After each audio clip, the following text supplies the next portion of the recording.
नमस्ते, मैं हूँ डॉक्टर रेणुका गौतम और प्रश्न आपके उत्तर रविंद्र गौतम जी के सीरीज में अगला क्वेश्चन एक आ रहा है।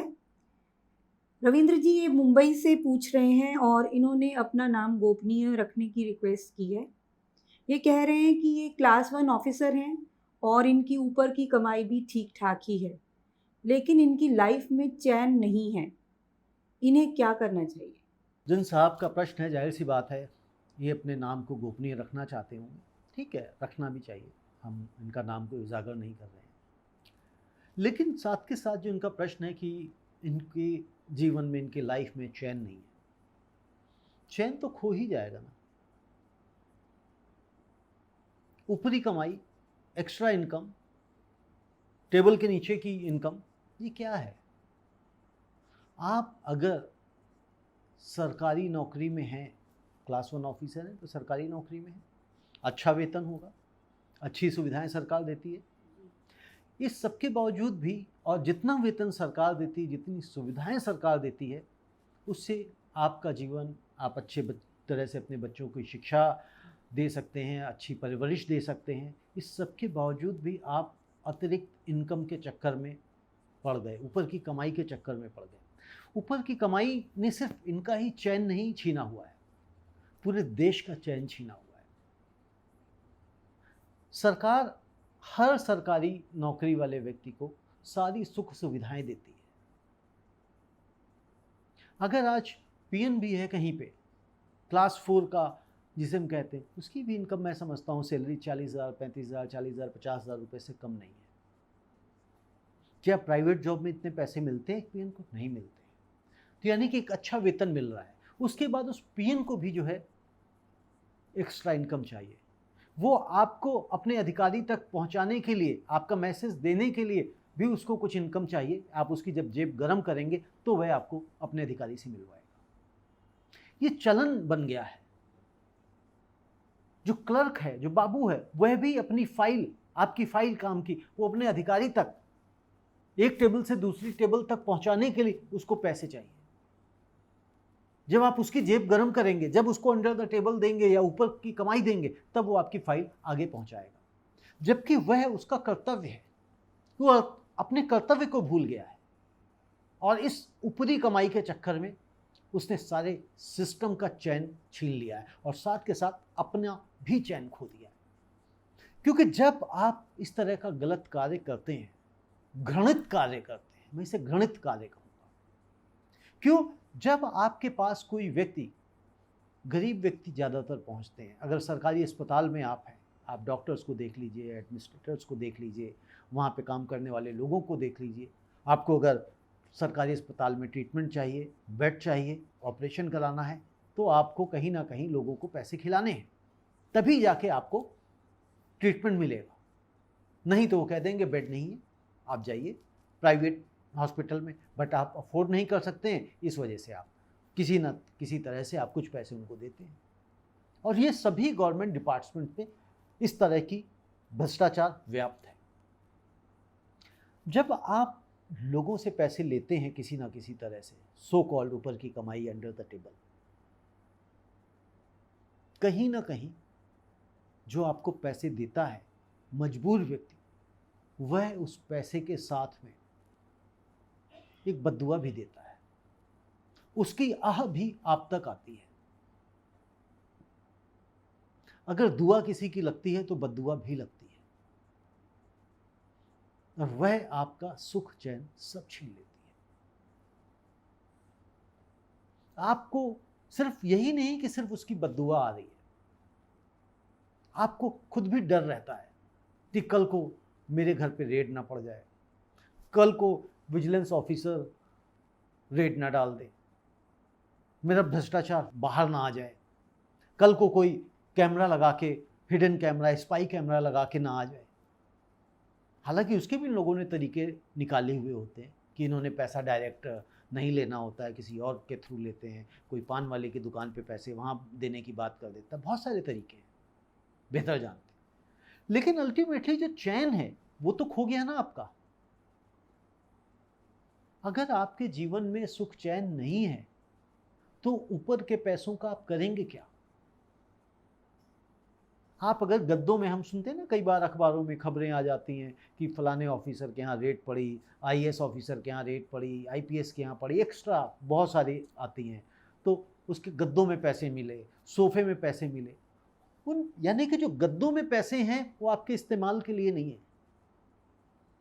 इसीलिए तो आपको गद्दों में छुपाने पड़ रहे हैं। क्योंकि इस्तेमाल अगर आप जिन पैसों का नहीं कर सकते हैं, यूज नहीं कर सकते हैं, ऐसे पैसों की आपको जरूरत क्यों है? एक व्यक्ति को अच्छा भोजन, अच्छा रहने का मकान, गाड़ी, ये सब मिल जाए और क्या चाहिए? ये तो वासना है, जिसे कहते हैं ना मोह माया जो हम बोलते रहते हैं। ये क्या है? लालच है, ग्रीड है कि और जितना ज्यादा से ज्यादा पैसा मिल जाए। लेकिन क्या उस पैसे का हम उपयोग कर पाते हैं? हम कहते हैं किसके लिए हम कमा रहे हैं? अपने बच्चों के लिए कमा रहे हैं। एक वो है ना, पूत सपूत तो क्यों धन संचय, और पूत कपूत तो क्यों धन संचय। यानी कि यदि आपका पुत्र सपूत है, अच्छा है, तो आपको धन जोड़ने की आवश्यकता नहीं है, वो खुद कमा लेगा। और पूत कपूत है, यानी कि उसके अंदर बहुत सारे विकार पैदा हो रखे हैं सामाजिक, तो फिर उसके लिए धन क्यों संचना, क्यों बचाना? क्योंकि वो तो धन उड़ा देगा।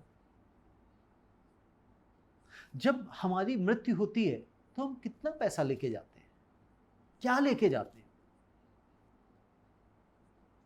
उस पैसे का जितना आपने गद्दों में छुपाया हुआ है, तकियों में छुपाया हुआ है, सोफे में छुपाया हुआ है, या बेनामी संपत्ति आपने छोड़ दी है, क्योंकि डेथ तो कभी किसी को बता के नहीं आती।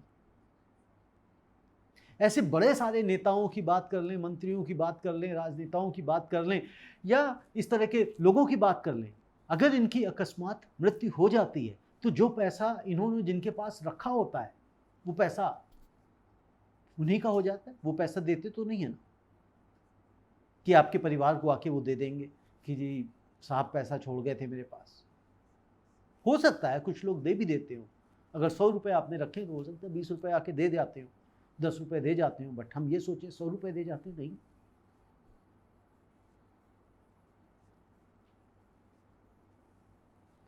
पैसे के पीछे अगर आप भागेंगे तो हमारा सुख चैन अवश्य चला जाएगा, अगर हम इस तरह से भागते हैं। हम अपने पैसों को, इनको मेरी यही सलाह है कि अपने पैसे जो भी हैं आज से ही ये ऊपरी कमाई के चक्कर में पड़ना बंद करें। मैं समझता हूँ ऑलरेडी इन्होंने बहुत पैसा कमा लिया होगा, बना लिया होगा, उसको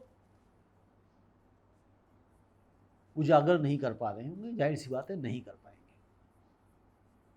इनको सामाजिक कार्यों में लगना चाहिए, सोसाइटी के लिए काम करना चाहिए, अपने से गरीबों की मदद करनी चाहिए। क्योंकि यदि ये जब भी इनकी मृत्यु होगी तो अपने पीछे ऐसे लोगों की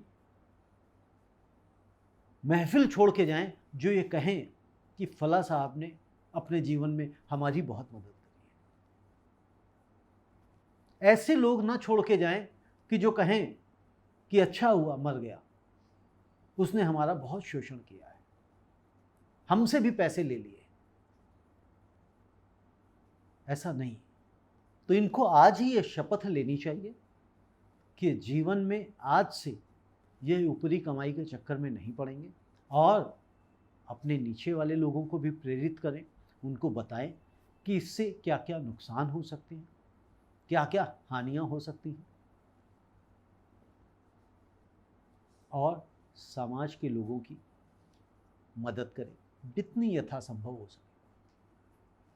क्योंकि जो पैसे इन्होंने कमा लिए हैं उनसे भी मदद की जा सकती है, और इनकी मृत्यु के बाद भी इनको याद किया जाएगा। और यह सलाह मैं सभी को देता हूँ, या दे रहा हूँ, या कहता हूँ जो भी इस वीडियो को देख रहे हैं, कि बहुत सारा पैसा लेके बचा के आप जीवन में कुछ नहीं कर पाएंगे। उतना पैसा अवश्य रखें कि आप 5 साल, 10 साल, 20 साल उस पैसे से खा सकें, कल को कुछ हो जाता है। लेकिन आप यह सोचें कि मैं पैसों का अंबार लगाता चला जाऊं, पैसे कमाता चला जाऊं, कमाते ही चला जाऊं, सिर्फ और सिर्फ पैसे के लिए ही भागता रहूं, कब तक भागेंगे और कहां तक भागेंगे? इसका कोई अंत नहीं है। सिकंदर के किस्से को हम सब जानते हैं, दोहराने की आवश्यकता नहीं है, बताने की आवश्यकता नहीं है। आज में जिए, अपने लिए जिए, अपने परिवार के लिए जिए और अपने समाज के लिए जिए। जितना हो सके मदद के हाथ आगे फैलाएं, बढ़ाएं, लोगों की मदद करें। आपको जीवन में चैन खूब मिलेगा, इसका कोई अंत नहीं। जी रविंद्र जी, आपने बिल्कुल सही कहा। हमें ज़रूरतमंदों की मदद करनी चाहिए और हमें सिर्फ अपने लिए ही नहीं बल्कि दूसरों के लिए भी जीना चाहिए। हमें स्वार्थी बन के नहीं रहना चाहिए और समाज में जिन लोगों को भी हमारी ज़रूरत है उनके लिए आगे से आगे बढ़ के काम करना चाहिए ताकि हमारे जीवन में सुकून आ सके, चैन मिल सके। सो फ्रेंड्स, ऐसी समस्याएं अगर और भी हैं आपके पास तो हमें लिख भेजिए, हम ज़रूर उनको लेने का प्रयास करेंगे। धन्यवाद, नमस्ते।